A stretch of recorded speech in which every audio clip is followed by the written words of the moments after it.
This is Get Inspired with Dr. Barb. Hello, everyone. This is your host of podcast Get Inspired with Dr. Barb, Dr. Barbara Vocatus. I would like to welcome our wonderful audience on my show. I always have incredible guests, and each time I have someone who's a school leader, principal or superintendent or another type of school leader, I'm super excited. And here's why, because these people actually hold like this huge, heavy key to improvement in education. No kidding. That's what I think. I mean, teachers are amazing and they hold another set of keys, obviously. But if school leaders understand children's needs in a certain way and are open to new things, experimenting, and truly are there doing these jobs to empower children, then I think education would be much better without maybe even like a huge sort of reinventing or turning things upside down, whatever you call it. That's what I think, but we will see what our fabulous guest today will think about it. We might argue. I don't know. I'm open to anything, but he's fabulous. He's already smiling here. And my fabulous guest's name is Luis Eladio Torres. Hello, Luis. Welcome, and thank you for joining from New York City. Thank you, Barbara, for having me. I appreciate it. This is an honor to be on your show. You're very welcome. The honor is mine, and you can be sure of that. And just to say a little bit about Luis, so he is a principal in at the elementary school level in one of the schools in New York City. But I know that before he became principal, he had some other cool ideas about what he can do in life, and he can share that too, because that probably influenced what he's doing now. That's how it is. One thing leads to another. That's what happened in my life too. And again, welcome on my show. And the first thing that I would like to ask you, if that's okay, how did you become principal? Why? There's other jobs. Yeah, I was a high school student in the Bronx, and I had a school counselor. They called them guidance counselors back then. A guidance counselor told me that I would not be successful in college, that I should find a different way of living, recommended I join the military. She said, college is not for everyone. So I went into the military at the age of 18. I served in the military, and while I was called up to Desert Storm, I was thinking very hard as to that decision, and she was the greatest motivational speaker I ever have seen, right? She motivated me in a negative way, but she still motivated me. As a result, I wound up with 4 college degrees, actually 5 if you count the New York City Leadership Academy. I Yeah. wound up with 5 degrees, and then I went into education to make sure that no one would do this to any other children in the world. Nobody should tell any child what they can and cannot do in this world. This is unbelievable. And this is not an isolated case when a child is being told certain things. And a lot of these kids who are being told something like that, that's not for you, you cannot do it, that's for someone else, or in a different way, as far as using the language. A lot of these children happen to be a little different, neurodivergent, and we know how the educational system works. They are being looked at from the perspective of deficit. They need to be kind of fixed, help, so they can get through the educational system. But just recently posted on social media something like enlighten me, as it happens, when you get something into your brain, it's like, wow, boom. I'm like, well, maybe the word education is not the best word to call education, because the word education, to be honest with you, it doesn't really tell me much. It can be anything.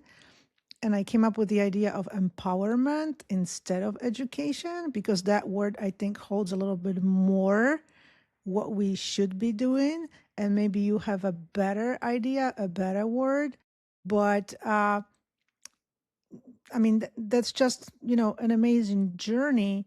Somebody empowered you, you said, in a negative way. What do you mean by that this negative way empowered you? What were you thinking when you heard it? Because at the beginning, when you heard it, you probably kind of thought about yourself, you kind of little, right? But what then made the shift into, wait a minute, I'm going to prove something here? Yeah, so from a negative response from a person who is respected in the school, right? So you have a school counselor, guidance counselor who tells you that you won't be successful in college, and you respect that person and you believe in that person because they're put into positions that are supposed to guide you, right? Or, support you. And she was negative. She didn't know that I was an artist, right? I was an artist growing up. She could have guided me towards going to an art school or something, but no, she used something that was negative, which turned out to be positive in the end because I made it positive, right? I took that energy that was directed at me and I redirected it in a positive way, saying, you know what, I'm going to prove this guidance counselor wrong. And in proving the guidance counselor wrong, I wound up with the 4 college degrees. And here I am 22 years later as principal of a school in the Bronx, doing the work and having an impact. So for something negative, something positive can always come if you have the right mindset.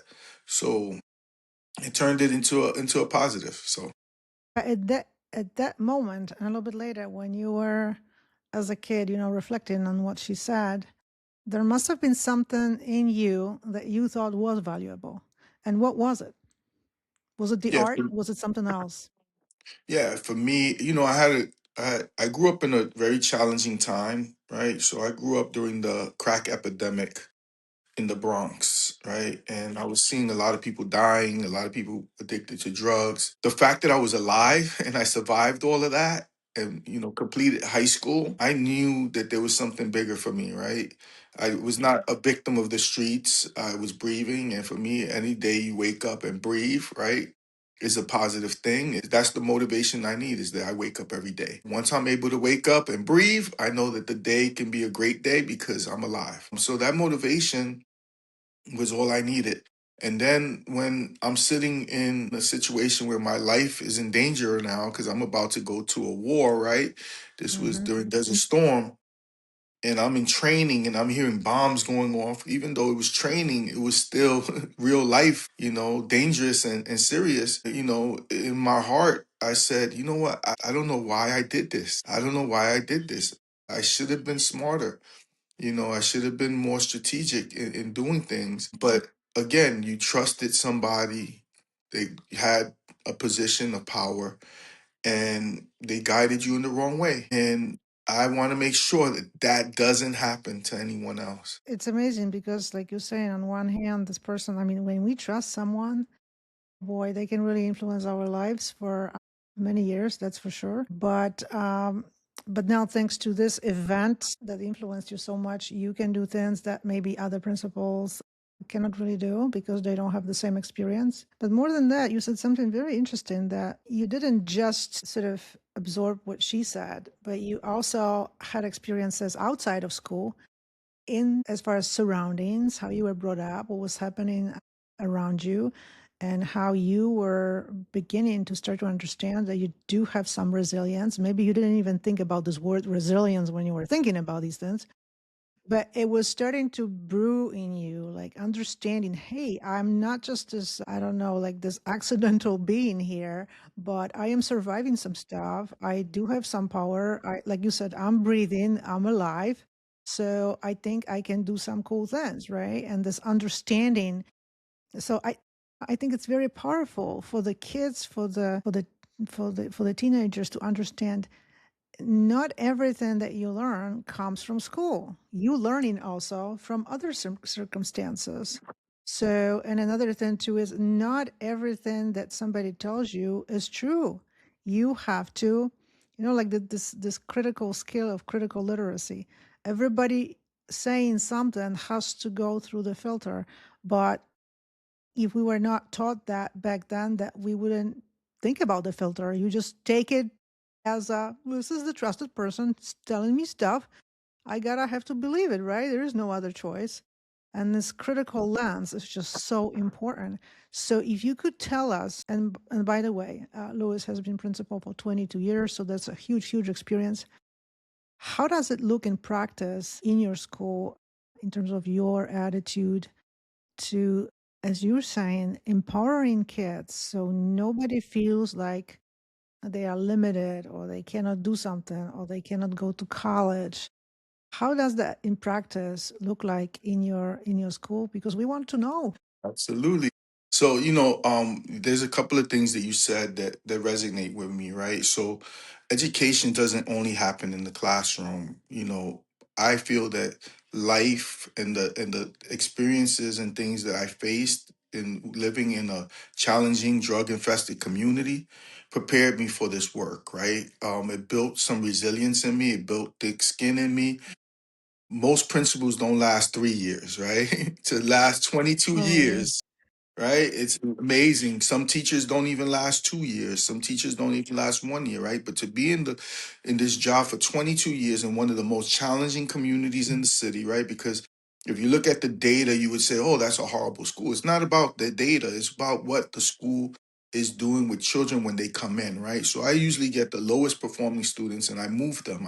I show tremendous progress. And another thing that you said that resonated with me is, what do I do different, right? To ensure that my students are able to reach their goals.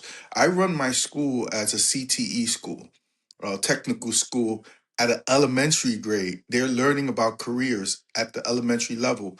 We Yeah. have aeroponic farms on the fourth floor where we teach them the greening initiatives, from growing vegetables to cooking vegetables.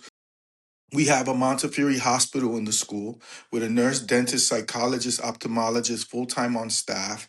We're building a music studio in the basement of the school so that we could teach the children all the aspects of the music industry, from not only recording music, but also how an engineer works in the music lab. We have a STEM computer lab that we just got donated from the New York Yankee player, Jazz Chisholm, where we're teaching them coding and other things, right?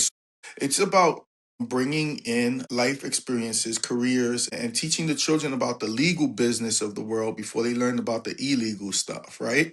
Yeah. So we're fighting a fight against the streets, and that's the reality. So what we're trying to do is expose children to careers, expose them to real life challenges so that they can be better prepared. And our children tend to do very well when they get to middle school. And, so I'm just excited about that. And then the last piece, which is in my book, The Six Priorities, is I run my school knowing that there are five priorities that come before education for a lot of our families, right? So it's food, shelter, safety, health, and access to technology come before education for our families. So in our school, we address those five basic needs so then the children can focus on education. So, it's a very interesting dynamic we have in our school, and it's a true community school. And on top of that, 21 of my former students and parents actually work in the school as teachers, paras, school aides. We've hired 21 former students and parents. I mean, this is absolutely amazing. You are talking about, about this in a way that is just so different from hearing some other school leaders. On my podcast, I only have those more innovative school leaders, though, I have to say. But you said about the sense of community. You said about there are things that come before learning, teaching happens, because you can teach. If the kid is not able to receive that teaching, then what are we doing here, right? And is this, I mean, the model of bringing this experiential learning, meaning the kids already learning about jobs, because it's like, what's the purpose of education? It is really to be able to function in the world later, right? And you So, and just so you know, we even have flight simulators in the school. We teach the children how to fly planes I because you know can't what? believe it. There's not a lot of pilots out there.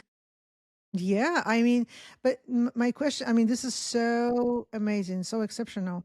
Is this something that your school does? This is the only school in New York City that does it, or you just have like a bunch of, principals getting together and there is, let's say, 10 schools doing similar model? I would like to know a little bit more about that. So there's a community school initiative across the city where there's over 500 and something schools that are community schools. But I like to say that we're the model. We're the model Wow. community school. Yeah, we're the ones that whenever we do something, people tend to replicate in their schools. I've been doing it for 22 years, so I have an advantage over a lot of schools. Most principals have maybe 1 to 5 years in the system. I have 22. So over 22 years, I've created partnerships. And the good thing about me, and I'm not bragging in any way, I'm just saying Do what's brag. real, is that the city uses me to train other principals. I've helped in the last 9 years for schools to be raise over $90 million in the last 9 years. I've helped through borough president in the Bronx. I've helped with city council to raise over $90 million for schools to do this kind of work. So even though I'm not the only one doing it, I like to say that I'm one of the leaders in this work. This is absolutely amazing, and I'm interviewing that leader. I mean, really, so much appreciation and admiration to you, because I hear now. I mean, to bring all these experiences, all of the stuff sometimes comes with equipment, all kinds of expensive things, and your role is so much beyond being principal, because I can hear there is some raising money involved here, right? Can you tell me a little bit more about this? Like how, if you could tell us maybe at least like one strategy that you have to, I don't know, try to get more money, right? To bring all these experiences. Yes, so I have a process that I call community matching, where you match the resources in the school with the needs of the community. And wherever there are gaps as a school, we have to fill those gaps, right? So that's the first thing, is identifying where those gaps are. Then the second thing you do is, once you have identified the gaps, you think about the strategic partners that you need to establish to get the funding you need to fill those gaps. Early on in my career, I realized that the checkbooks are in the hands of the elected officials. So what I've done is I've partnered closely with elected officials and developed relationships with the city council, with the borough presidents, and the assembly people, because they have money to give to the schools. So I've become one of the leaders in the process of applying for these monies. So I took the time to become very familiar with how they give out the money, so that I can better understand how to get that money. Not only for me, but I do it for all the schools that New York City puts under me to do this work. This is absolutely amazing. I mean, Louis, so many school leaders could learn from you, because, I mean, we also have high poverty schools, rural schools.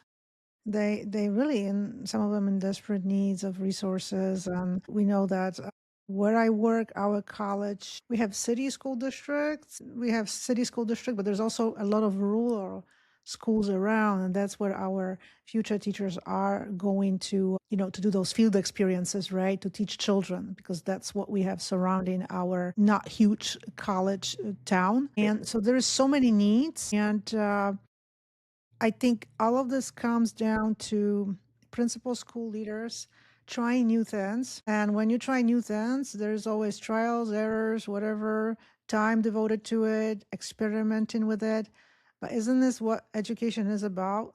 That if something doesn't work, you need to change it, and often you need to look for money to bring those resources that you want children to use, right? So it's all about experimenting.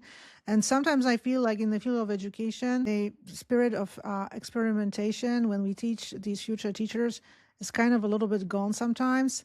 Like, you know what I mean? It's like when you see those new principals coming in into these New York school districts, do they come with the spirit of experimentation, innovation? I don't know. What do you notice?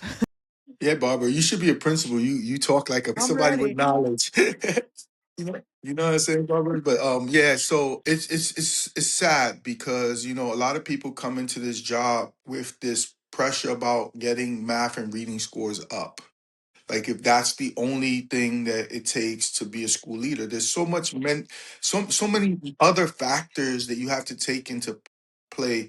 Right? So you come out of a college, or you come out of a program without that experience of working in the challenging schools, and you're gonna struggle, because you're gonna go in there thinking, oh, it's like the teacher with the perfect lesson plan, right? The teacher always thinks, I have the perfect lesson plan, until they go and try to teach it, and then you have disruption here and disruption there, and the lesson plan falls apart. We have to do better with preparing our principals and people to go into these challenging schools. I was fortunate that when Bloomberg was the mayor of New York and the chancellor was Klein, there was a program called New York City Leadership Academy. And I was one of the first people to go into that program. And the great thing about that program is you had to do a 1 year internship, fully paid internship, where you was actually in the school all year, working and learning in the trenches. That's the type of work. I mean, it's funny, like, doctors can't even practice until they have their, until they do their practicals, right? Hmm. But yet we're putting school leaders and teachers into the classroom right out of college. My Like we God, need I to, know. yeah, we got to give them that year experience at least so that they can be better prepared. And also we got a little bit less emphasis on reading and math scores and more emphasis on creating productive citizens and people who can be successful in life. Yes, we want to make sure all children can read. Yes, we want to make sure children can do mathematics. But yes, we also need to make sure that mentally and physically our children are well, because if we're not unpacking all those other layers, are our children really learning? I recently posted on social media that if we don't feed the children, they'll eat the teachers, right? And that's the reality. Yeah, if you don't feed the children, they'll eat the teachers. What do I say by that? 99% of the behavioral issues that happen in the school is children who are hungry. Children are hungry, they act up in class, right? They haven't had something right?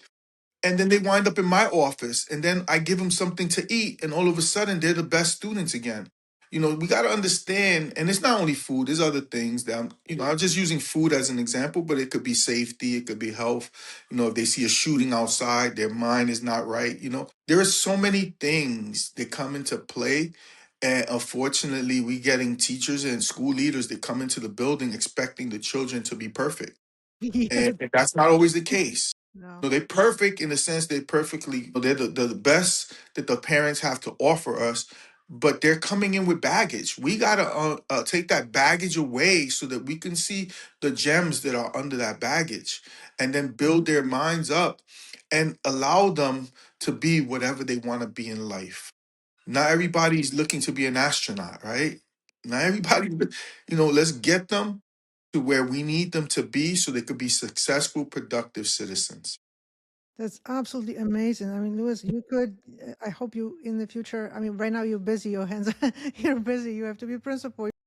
You have to be a money raising, I don't want to say machine, but a leader.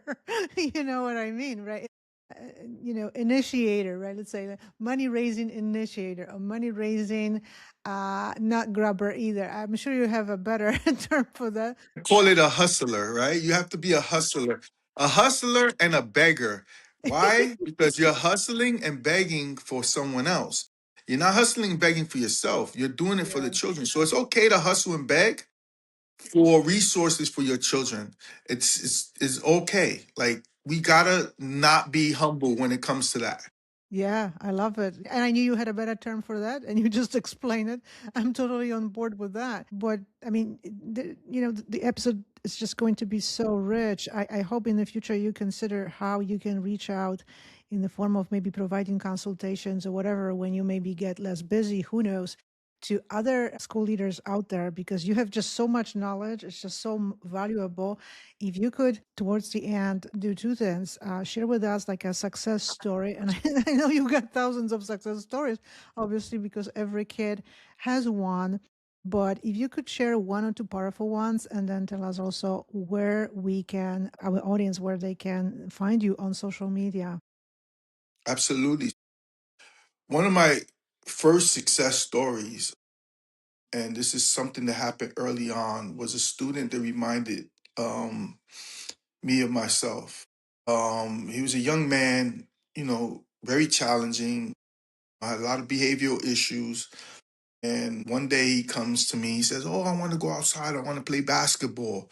I want to play basketball." And I'm telling him, like, "No, Desi, you can't go outside. It's raining. You're going to get hurt." No, he wanted to go back, but he decided, he ran off, went outside, played basketball. Long story short, he chipped his tooth. He fell on the concrete, chipped his tooth. His mother comes in. She's so angry. At him, not me, because that was a different time. Parents used to get angry with their children, not the school, but she got angry with him. And I told mom, I said, no, mom, he really didn't do anything wrong. He wants to be a basketball player in the future. And he just has to understand to make better decisions. I don't want to stop him from playing basketball. That's what he wants to do. Like, that's what he wants to do. That's where his passion is. Long story short, the guy winds up playing in the NBA. He plays for the Clippers. Wow. He decided to go and play overseas. So right now he plays for Israel and he played for Germany. He played for, overseas you play for different countries. And he's a professional basketball player. And recently he just donated a basketball court to the school. Wow, what a story. Yeah, I mean, but had I swayed him away, like what the Yeah, counselor did to me, exactly. he would have not been a basketball player. And what's the greatest thing about his story is that he attended Seton Hall. So he was a star player on the Seton Hall basketball team.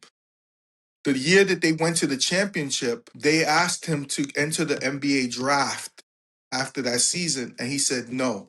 He wanted to finish his college degree. So he wound up finishing with a college degree from Seton Hall. What an amazing story, and a story that's got this full circle because then he returns to the school in a certain way and so much appreciation in his gesture. I can only imagine. Maybe I need to interview him someday. We have to connect if Absolutely. possible. He's a great kid. He's a great Yeah, kid. it sounds like it, and you contributed to just his, life and professional pathway. And if you could, thank you so much for this incredible story. If you could tell our audience where they can catch you on social media, follow you, see what your incredible things that you're doing, because they are truly incredible for education. Really, Yeah, the best way to follow me on social media is through Instagram, which is, where most people connect with me. I like to share advice, strategies, and things that leaders can be doing. But Instagram is the best place, and it's the Bronx Principle. The you see, Bronx Principle, very easy. I don't even follow you on Instagram, so I gotta correct this. The Bronx Bronx Principle. Bronx Principle. Well, that makes sense. It's just that I have to find it, but that's cool. And I also know that you are on LinkedIn, correct? The Bronx. Absolutely. I got it. The same picture on LinkedIn and the same. Here you go. I'm following you right now. And yeah, I mean, that's amazing because people can really see really a lot what you're doing.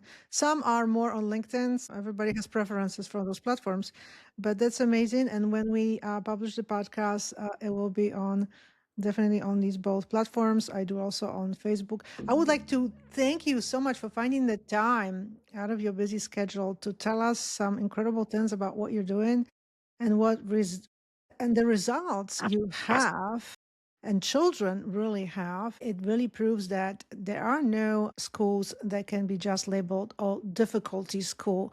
Children are difficult here. We struggle here. And then this idea of then we don't know how to fix it. We don't know what to do. And it really should not be like that. If you are in this role, there is some things, some work someone has to do. It comes with innovation, experience, looking for other ideas because there's other school leaders out there who have this knowledge and they can help and consult with, like you.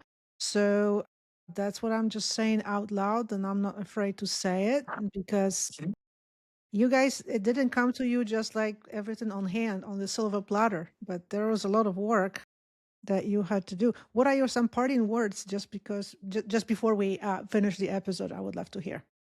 Well, first of all, I want to say thank you to you, Barbara, for putting You're me on. welcome. This is very important for our messaging to get out.